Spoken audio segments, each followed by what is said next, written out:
The International Union for Conservation of Nature and Natural Resources is an international organization working in the field of nature, conservation and sustainable use of natural resources. It is involved in data gathering and analysis, research, field projects, advocacy, lobbying and education. IUCN's mission is to influence, encourage and assist societies throughout the world to conserve nature and to ensure that any use of natural resources is equitable and ecologically sustainable. Over the past decades, IUCN has widened its focus beyond conservation ecology and now incorporates issues related to gender equality, poverty alleviation and sustainable business in its projects.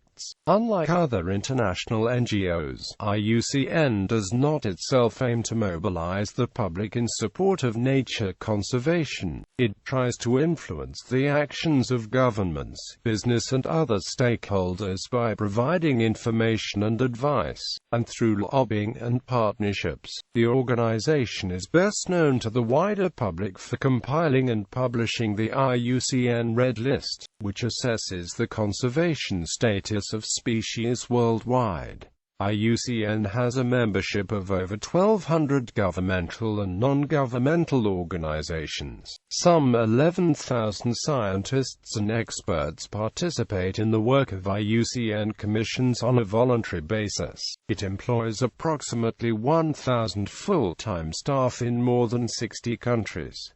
Its headquarters are in Gland, Switzerland. IUCN has observer and consultative status at the United Nations, and plays a role in the implementation of several international conventions on nature conservation and biodiversity. It was involved in establishing the Worldwide Fund for Nature and the World Conservation Monitoring Center. In the past, IUCN has been criticized for placing the interests of nature over those of indigenous peoples. In recent years, its closer relations with the business sector have caused controversy. IUCN was established in 1948. It was previously called the International Union for Protection of Nature and the World Conservation Union. History. Overview. Establishment in 1947. The Swiss League for the Protection of Nature organized an international conference on the protection of nature in Brunnen. Afterwards, the IUCN was established on 5 October 1948 in Fontainebleau, France, when representatives of governments and conservation organizations signed a formal act constituting the International Union for Protection of Nature. It is considered to be the first government-organized non-governmental organization. The initiative to set up the new organization came from UNESCO and especially from its first Director General, the British biologist Julian Huxley. The objectives of the new union were to encourage international cooperation in the protection of nature, to promote national and international action and to compile, analyze and distribute information. At the time of its founding, IUCN was the only international organization focusing on the entire spectrum of nature conservation. Early years. IUCN started out with 65 members. Its secretariat was located in Brussels. Its first work program focused on saving species and habitats, increasing and applying knowledge, advancing education, promoting international agreements and promoting conservation. Providing a solid scientific base for conservation action was the heart of all activities. Commissions were set up to involve experts and scientists. IUCN and UNESCO were closely associated. They jointly organized the 1949 Conference on Protection of Nature. In preparation for this conference, a list of gravely endangered species was drawn up for the first time, a precursor of the IUCN Red List of Threatened Species. In the early years of its existence, IUCN depended almost entirely on UNESCO funding and was forced to temporarily scale down activities when this ended unexpectedly in 1954. IUCN was successful in engaging prominent scientists and identifying important issues such as the harmful effects of pesticides on wildlife, but not many of the ideas it developed were turned into action. This was caused by unwillingness to act on the part of governments, uncertainty about the IUCN mandate and lack of resources. In 1956, IUCN changed its name to International Union for Conservation of Nature and Natural Resources. Increased profile and recognition. In the 1950s and 1960s, Europe entered a period of economic growth and formal colonies became independent. Both developments had impact on the work of IUCN. Through the voluntary involvement of experts in its commissions, IUCN was able to get a lot of work done while still operating on a low budget. It expanded its relations with UN agencies and established links with the Council of Europe. In 1961, at the request of ECOSOC, the United Nations Economic and Social Council, IUCN published the first global list of national parks and protected areas, which has updated ever since. IUCN's best-known publication, the Red Data Book on the Conservation Status of Species, was first published in 1964. IUCN began to play a part in the development of international treaties and conventions, starting with the African Convention on the Conservation of Nature and Natural Resources. Environmental law and policy making became a new area of expertise.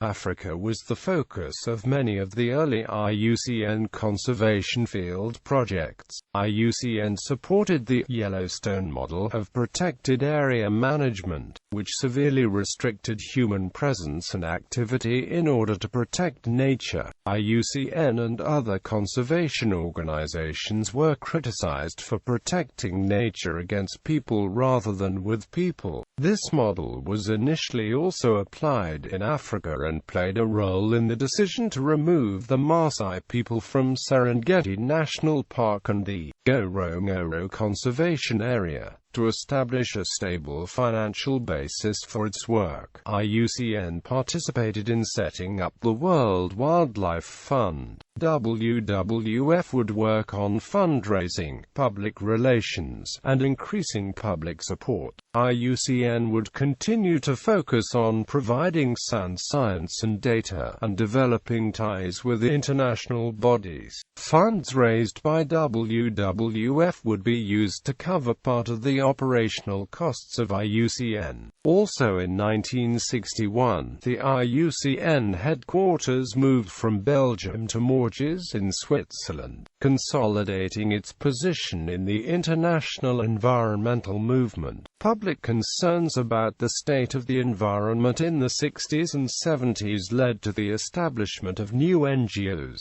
some of which also worked globally. Many of these new organizations were more activist and critical of government than IUCN, which remained committed to providing science-based advice to governments. As a result, IUCN was criticized by some as being old-fashioned and irrelevant. IUCN's membership still grew and its formal standing and influence increased. A grant from the Ford Foundation in 1969 enabled it to boost its secretariat and expand operations. During the 1960s, IUCN lobbied the UN General Assembly to create a new status for NGOs. Resolution 1296, adopted in 1968, granted consultative status to NGOs.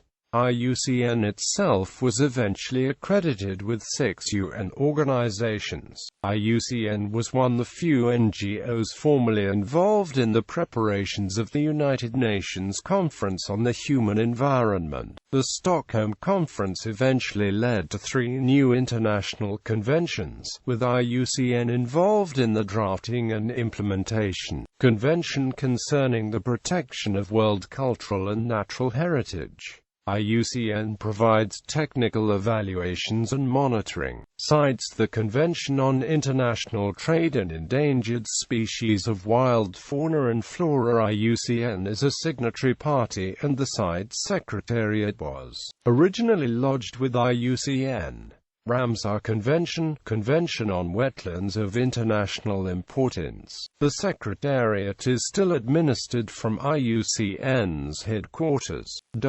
IUCN entered into an agreement with the United Nations Environment Programme UNEP to provide regular reviews of world conservation. The income this generated, combined with growing revenue via WWF, put the organization on relatively sound financial footing for the first time since 1948. This period saw the beginning of a gradual change in IUCN's approach to conservation. Ensuring the survival of habitats and species remained its key objective, but there was a growing awareness that economic and social demands had to be taken into account. IUCN started to publish guidelines on sustainable development. In 1975, the IUCN General Assembly passed a resolution to retain indigenous peoples and cater for the traditional rights in national parks and protected areas. As a result, IUCN became more appealing to organizations and governments in the developing world. In the late 70s, between its General Assemblies in Kinshasa and Ashgabat, IUCN went through a phase of turbulence in governance and management. Its work program continued to grow in part as a result of the partnership with WWF. In 1978, IUCN was running 137 projects, largely in the Global South. The involvement of representatives from the developing world in the Iucn Council, committees and staff increased. In 1975, IUCN started work on the World Conservation Strategy. The drafting process, and the discussions with the UN agencies involved, led to an evolution in thinking within IUCN and growing acceptance of the fact that conservation of nature by banning human presence no longer worked. The World Conservation Strategy was launched in 35 countries simultaneously on the 5th of March 1980. It set out fundamental principles and objectives for conservation worldwide, and identified priorities for national and international action. It is considered one of the most influential documents in 20th-century nature conservation and one of the first official documents to introduce the concept of sustainable development. The strategy was followed in 1982 by the World Charter for Nature, which was adopted by the United Nations General Assembly, after preparation by IUCN.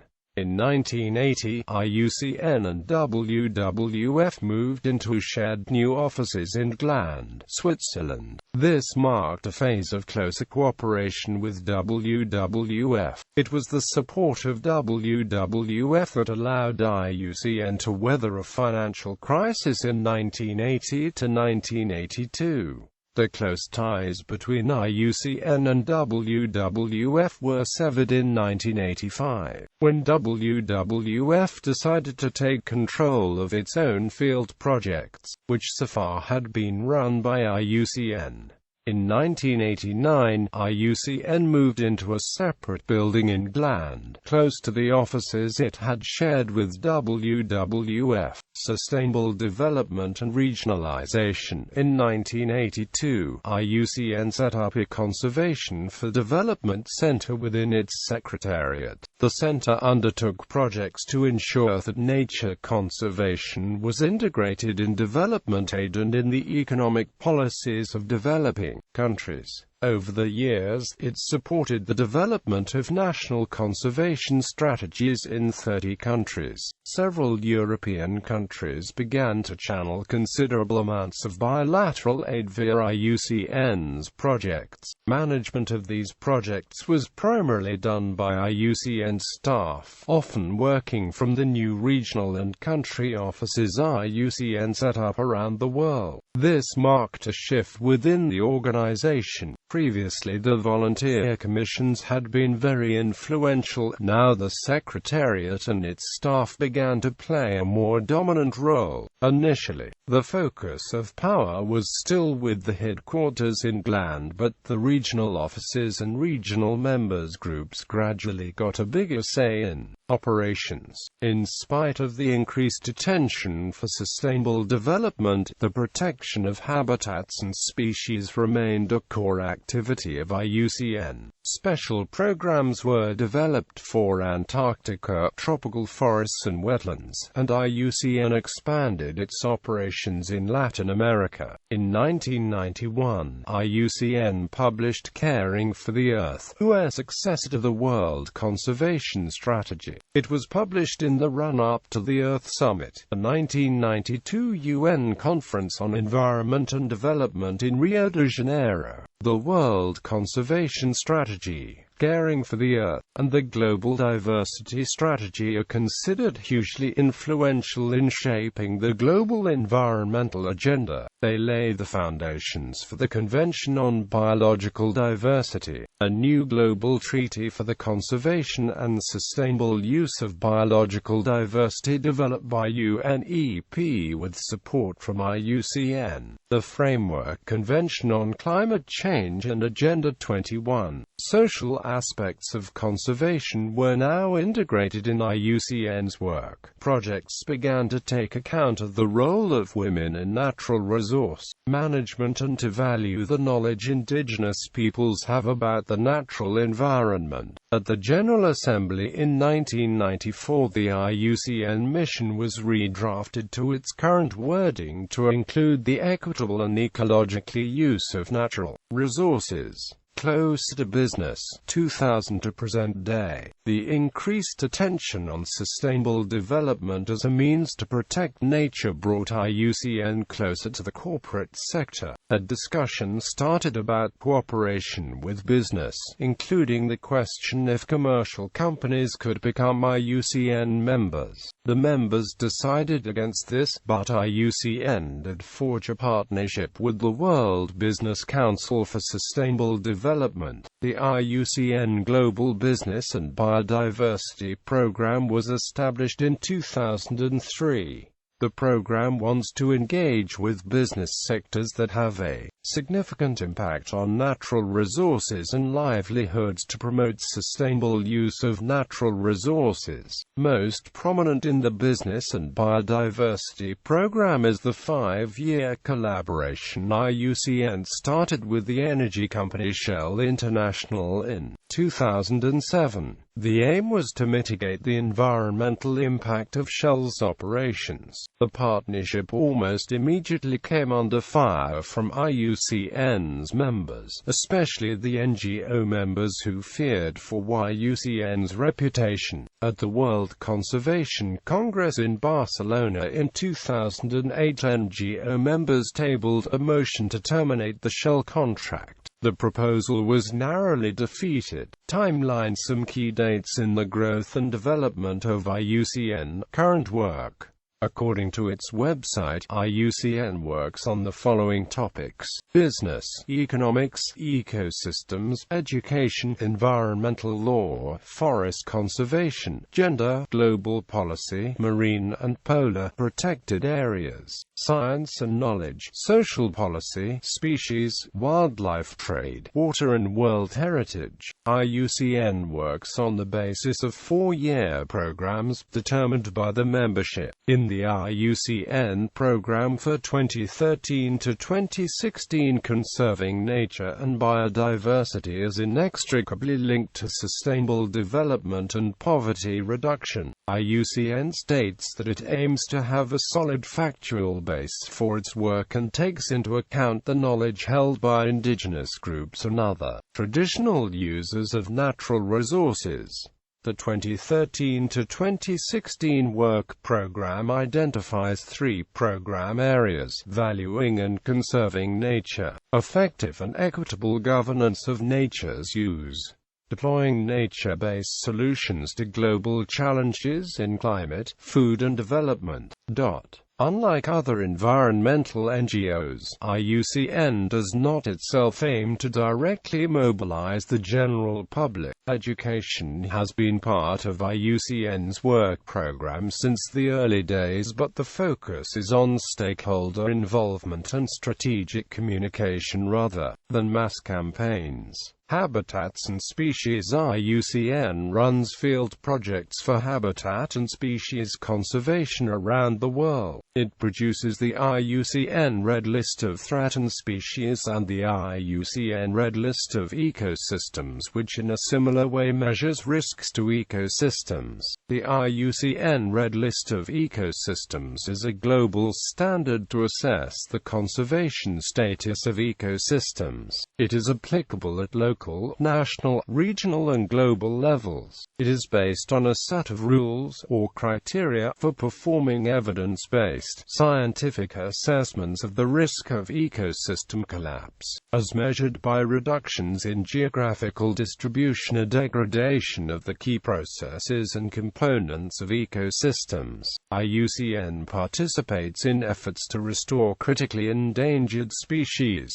In 2012 it published a list of the world's 100 most threatened species. It wants to expand the global network of national parks and other protected areas and promote good management of such areas. For example, through the publication of the Green List of Well-Managed Protected Areas. IUCN is the governing body responsible for the development of the protected area management categories into which each protected area is divided, depending on its conservation requirements and management aims. It is also developing a standard to identify key biodiversity areas, places of international importance for conservation. In particular, it focuses on greater protection of the oceans and marine habitats. Examples of endangered species and threatened habitats that are the focus of IUCN programs. Business partnerships. IUCN has a growing program of partnerships with the corporate sector to promote sustainable use of natural resources. In its annual report over 2013, IUCN lists cooperation with Global Blue Group, Danone, Holcim, Nokia Corporation, Rio Tinto Group, Sakhalin Energy Investment Company Limited, Shell Nigeria, Marriott International and Nespresso. National and international policy. On the national level, IUCN helps governments prepare national biodiversity policies. Internationally, IUCN provides advice to environmental conventions such as the Convention on Biological Diversity, CITES and the Framework Convention on Climate Change. It advises UNESCO on natural world heritage. It has a formally accredited permanent observer mission to the United Nations in New York. According to its own website, IUCN is the only international observer organization in the UN General Assembly with expertise in issues concerning the environment, specifically biodiversity, nature conservation and sustainable natural resource use. IUCN has official relations with the Council of Europe, the Food and Agriculture Organization of the United Nations,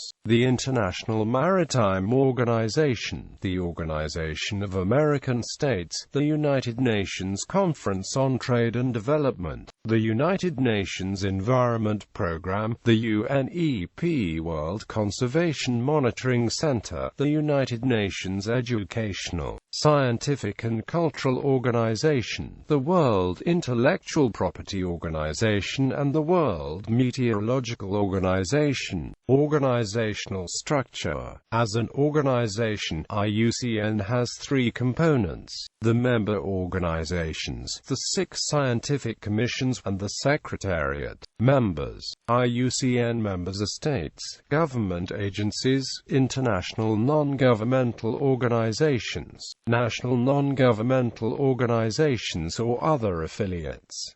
In 2014, IUCN had 18 members. The members can organize themselves in national or regional committees to promote cooperation, In 2014, there were 56 national committees and 7 regional committees. Commissions. The 6 IUCN commissions involved 10,000 volunteer experts from a range of disciplines. They assess the state of the world's natural resources and provide the Union with sound know-how and policy advice on conservation issues. Commission on Education and Communication, Learning and Knowledge Management in IUCN and the wider conservation community. Members, 1,200. Commission on Environmental, Economic and Social Policy, Economic and Social Factors for the Conservation and Sustainable Use of Biological Diversity. Members,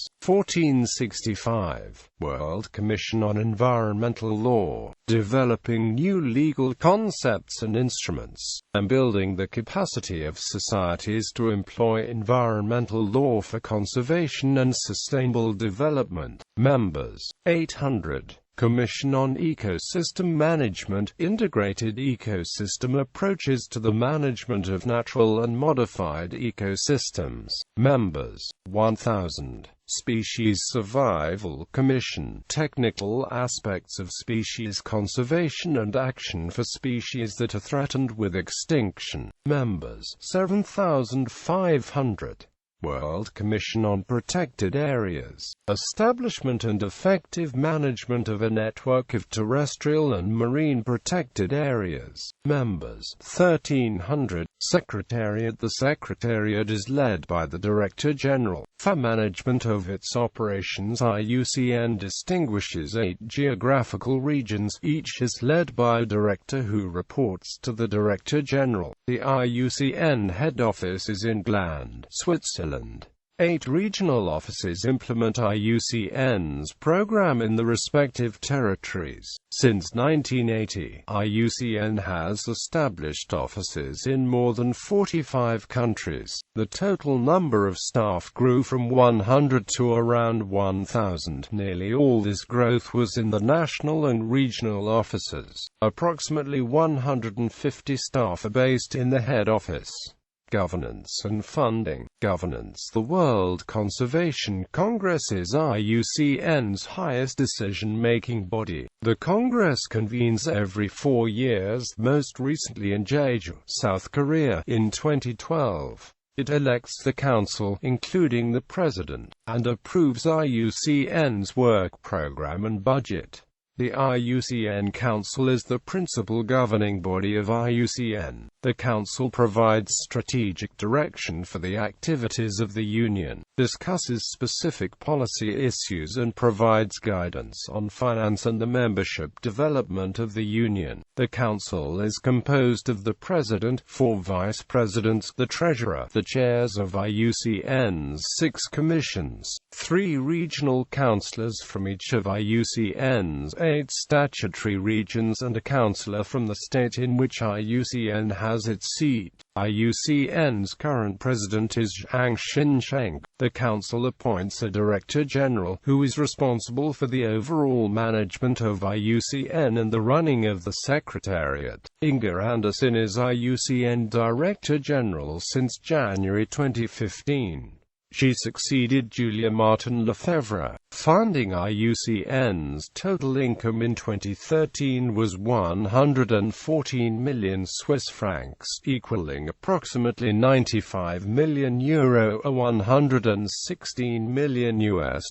IUCN's funding mainly comes from official development assistance budgets of national, international or intergovernmental institutions. This represented 61% of its income in 2013. Additional sources of income of the membership fees, as well as grants and project funding from foundations, institutions and corporations.